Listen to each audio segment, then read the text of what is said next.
안녕하세요. 독서남의 책 읽는 날입니다. 오늘은 소설책을 한 권 가지고 왔습니다.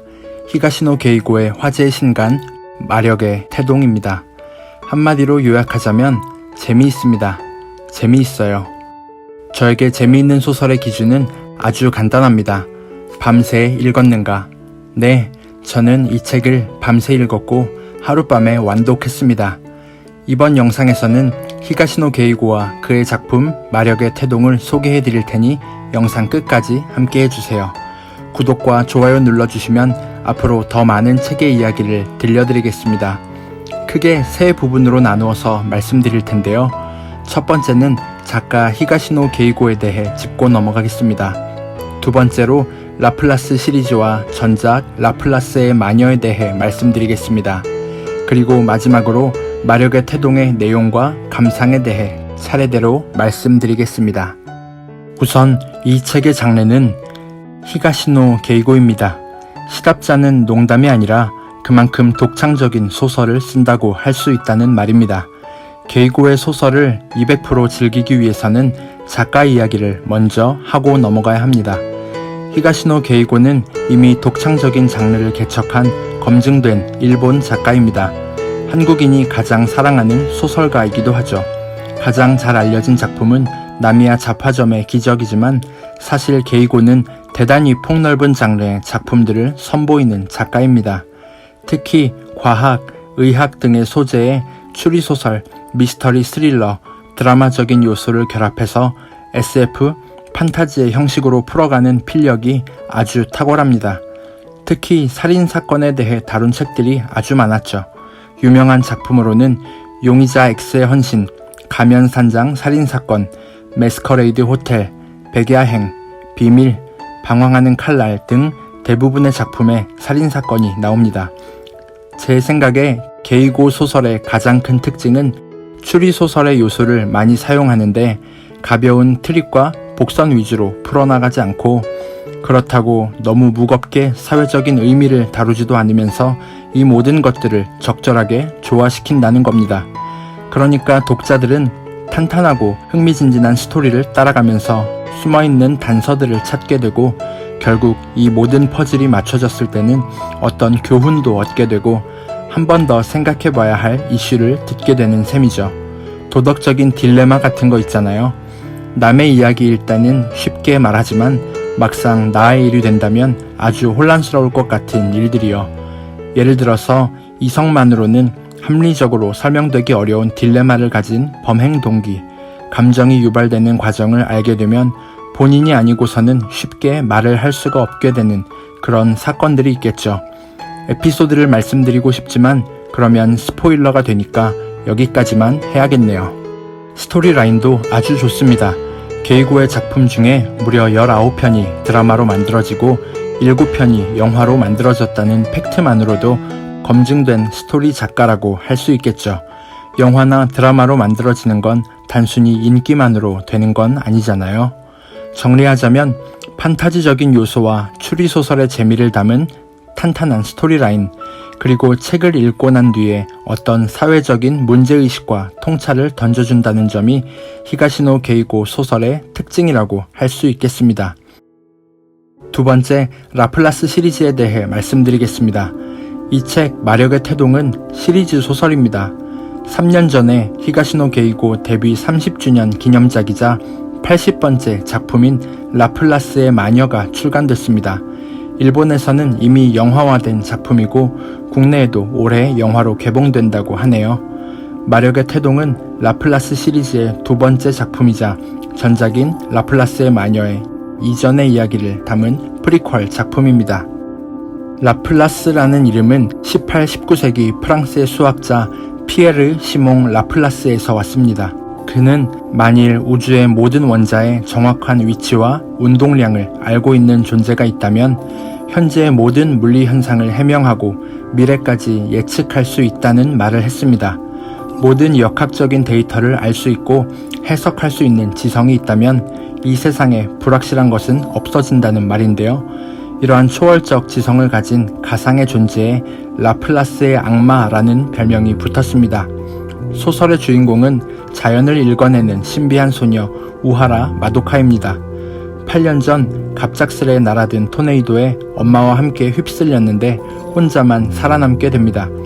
이 소녀에게는 자연을 읽어내는 특별한 능력이 있는데요. 일본 어느 현의 유황온천에서 황화수소 중독으로 한 사람이 사망하게 됩니다.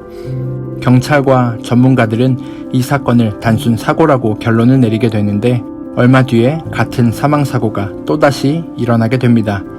불가사의한 자연현상을 규명하는 데 어려움을 겪던 아오에 교수는 현장에서 우하라 마도카를 만나게 되며 이 기묘한 사건에 휘말리게 됩니다.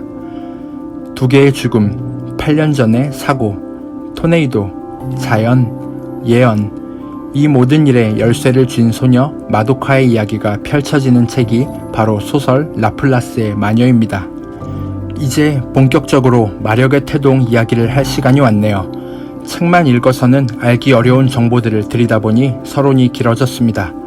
이 책은 7년 전 토네이도 사고에 대해 알고 싶어하는 우하라 마도카가 가는 곳에서 일어나는 에피소드로 구성이 되어 있습니다.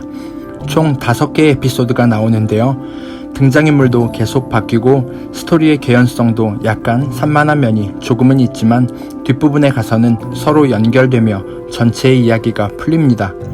첫 번째 에피소드는 노장 스키점프 선수의 이야기입니다. 마도카는 스키점프 선수에게 바람을 읽어 점프를 출발할 최고의 타이밍을 선물하지만 마지막 점프 때는 마도카조차도 어떻게 할 수 없는 어려운 바람이 불게 됩니다. 그때 이 선수에게 출발 신호를 준 사람은 다름 아닌 그의 아내입니다. 자연을 읽어내는 능력조차도 어떻게 할 수 없을 때 그것을 극복하게 하는 힘은 사랑 그리고 간절한 마음이라는 뜻이겠죠. 두 번째 에피소드는 너클볼을 던지는 투수와 그 공을 받지 못해 슬럼프에 빠진 포수의 이야기입니다. 마도카는 특별한 능력으로 프로야구 선수의 너클볼을 받아내지만 포수의 슬럼프는 어떻게 할 수가 없었습니다. 결국 이 포수는 마도카의 충격요법으로 스스로를 각성하여 다시 일어날 힘을 얻게 되는 그런 이야기입니다. 세 번째는 불의의 사고로 아들이 식물인간이 된 선생님의 이야기입니다. 이 선생님은 몇 년 동안 칩거 생활을 하며 매주 사고가 난 강으로 가서 당일의 사건을 떠올리며 고통스러운 나날을 보냅니다. 마도카의 도움으로 당일 사고를 복귀하고 후회와 고통을 마침내 끝낸 뒤에 스스로를 용서하게 됩니다. 이 사건을 통해 그의 제자인 와키타니는 장애아로 태어날 자신의 아이를 받아들이게 됩니다. 불합리해 보이지만 가장 인간적인 결정을 내리게 된 것이죠. 네 번째 이야기는 작곡가 아사히나와 그의 연인 사무의 이야기입니다. 이 둘은 모두 남자인데요. 이 에피소드는 성소수자의 이야기를 담았다고 할 수 있겠네요. 사회 속에서 성소수자들이 겪게 되는 자기 멸시와 자기 비하가 나타나고 결국 이 모든 것을 초월하는 사랑의 힘을 통해 아사히나는 대지의 숨결이라는 노래를 만들게 됩니다. 그리고 여기에는 제가 책을 읽으며 가장 충격을 받았던 반전이 하나 숨어 있습니다. 마도카와 함께 모든 에피소드를 끌어나가는 화자이자 침술사인 나유타에 관한 이야기입니다. 궁금하시면 책 속에서 만나보세요. 마지막 5번째 에피소드는 전작인 라플라스의 마녀와 직접적으로 연관되는 이야기입니다. 일본의 한 온천지에서 황화수소 중독으로 일가족이 사망하게 됩니다. 모두가 동반 자살이라고 결론을 내릴 때 아들에게 야구 글러브를 선물하려고 보물찾기를 하다가 사고가 일어난 것이 밝혀지게 됩니다. 아들을 사랑하는 아버지의 마음이 매우 감명 깊게 다가옵니다. 재난은 왜 사람을 덮칠까요? 선한 사람들이 왜 고통받으며 살아갈까요? 이런 도덕적인 딜레마와 안타까운 마음은 우리의 힘으로 해결할 방법이 없습니다. 운명의 무게는 너무 무겁게만 느껴집니다. 그러나 이 소설은 그 안에 담긴 인간적인 따뜻함을 풀어냅니다.